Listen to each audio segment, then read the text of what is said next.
Hey guys, just this last Tuesday, I was sitting in the Danelle Delgado mastermind and I was asked a question that I don't really think I've been asked before.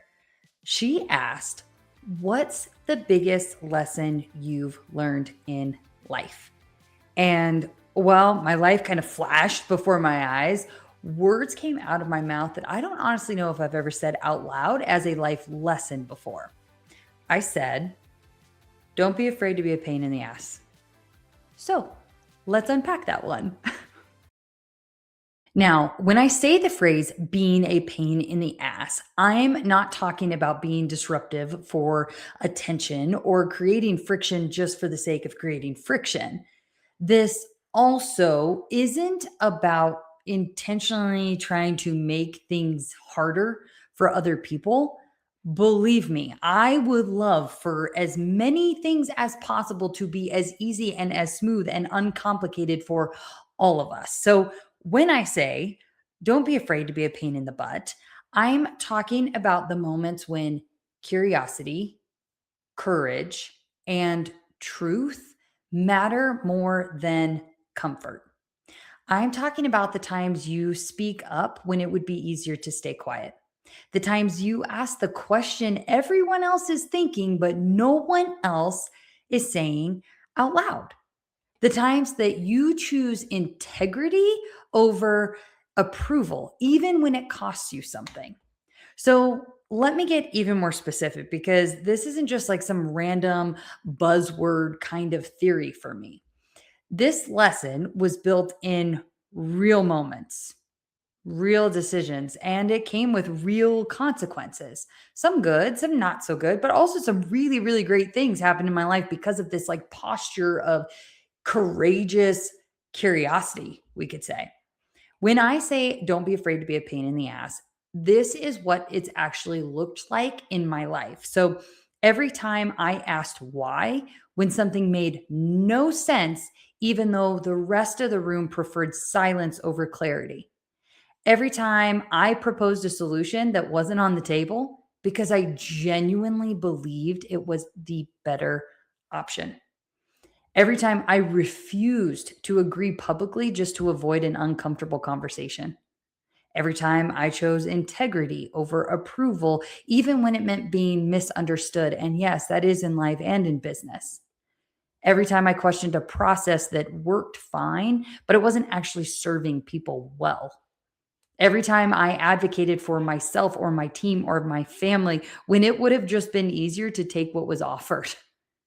Every time I said no to something good because it wasn't aligned with what mattered most. Or every time I trusted that inner nudge instead of waiting for permission, consensus, or validation or to feel ready. Every time I said, I don't think this is the right decision, even after the plan had already been approved. Every time I gave honest feedback instead of vague encouragement that helps no one grow. Every time I said, this isn't working before the whole thing became a full blown crisis. And yes, again, that's in life and in business.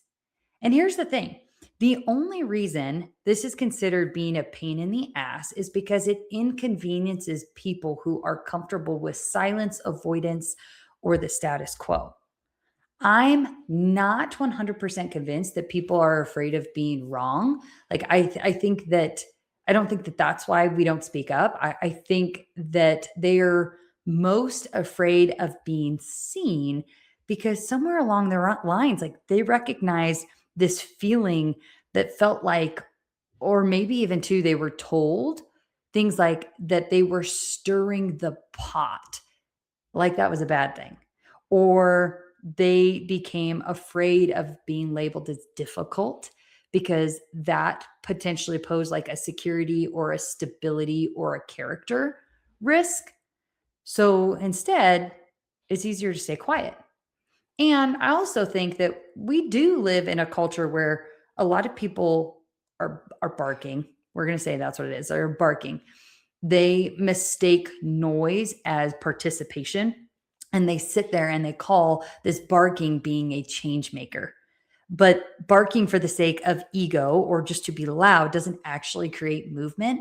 It just adds noise. Real change requires curiosity that most likely threatens comfort. It requires evolution that presses and pressures our routines. And then it requires courage to take action. It is a heck of a lot easier to just bark or just comply. And that practically, it looks like what most folks do, which is just settle into autopilot lives and then choose ease over alignment, curiosity, or courage because we just find it easier to label that as being stuck in the life that we've been dealt. I'm going to get off this soapbox, okay? Because here's what I know to be true. Every meaningful shift in my career, in my leadership, in my relationships, in my faith, it's come from moments where I was willing to be inconvenient in service of being authentically honest, curious, and just with enough courage to speak up. And I even had this reflected back. I was sharing this conversation in this mastermind experience with a friend, and I was so grateful what they reflected back to me. So this was someone who was with me alongside me. They saw me operating within that corporate arena. And so she really saw and experienced firsthand how I showed up and how I led in that environment. And I loved the conversation, loved what she said. So she told me that one of the most impressive things about me back then was my ability to be a disruptor and yet to still be respected, to still be sought out, to still be well liked. She said I was a needle mover, not because I was loud, not because I demanded attention in boardrooms, but because I listened and I took the time to understand people's worlds, their concerns, and what was actually getting in the way. And then I moved things forward from beginning to middle to end with action and with follow through. She said there's a real skill to being that kind of disruptor, a skill in knowing how to communicate, how to challenge without tearing things down before folks are actually ready, how to bring the right people into the conversation instead of trying to solve everything for yourself.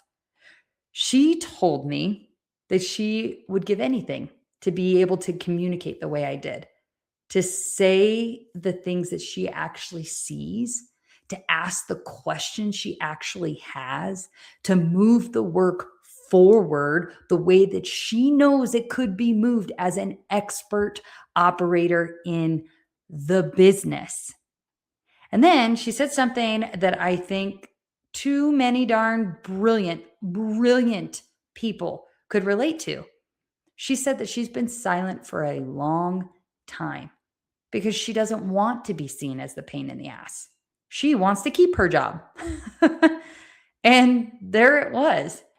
Being a pain in the ass, it isn't about being reckless. In fact, there's an art and a skill to it. There is a massive difference between disruption rooted in ego and disruption rooted in curiosity, care, and conviction. One creates noise, the other creates movement. That's why being a pain in the ass made me highly valuable in that corporate leadership realm because I spoke up, I asked the questions, I professionally challenged what had always been done, and I demanded better solutions, not just to tear things down, but to refuse mediocrity and misalignment as normal. In my coaching business, it looks the same, really. I respectfully and professionally challenge the stories that my clients are telling themselves, these limits that they have normalized, the places where comfort has quietly replaced courage. Not because, like, and I don't do it in a way to be confrontational, but I do it because I care too dang much about their potential to let them get lost in silence and in fear.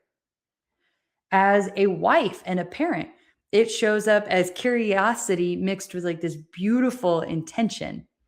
I ask hard questions. I notice patterns. I choose depth over autopilot. I'm willing to build a family life that looks different from what's expected by everyone else because alignment matters more inside my home. We prioritize time together, we move with faith, and we choose each other on purpose. It's always been about refusing to abandon my curiosity, my courage, my truth, just in order to make things easier for others. So here's the truth. Here's the undruggle struggle summary of the day, right? I want you to see this clearly. Being a pain in the ass is not about being difficult. It's about choosing courage over convenience. It's about asking better questions. It's about telling the truth and communicating effectively with respect. It's about genuinely listening and like holding this posture that keeps you open enough to see through the mess and sometimes through the lies. Yes, even the ones we tell ourselves. And I've seen it really be a lot about just this whole theme of like choosing alignment over approval. Growth rarely comes from being agreeable all the time. Alignment rarely comes from staying quiet and on autopilot. And there's a whole like life ripple effect with all of that. So, if something inside you has been nudging you to speak up, to ask the question, to set the boundary, or just to like choose differently, remember that's not you just being difficult. That is you being awake enough to know that something is off. So please find your voice, lean in. And of course, if you need help with that, please reach out to me. You can follow me on socials or even email me directly at Brittney@BrittneyTollinchi.com. I'd love to engage in this conversation with you. So I'm just going to close out this with this like war cry, okay?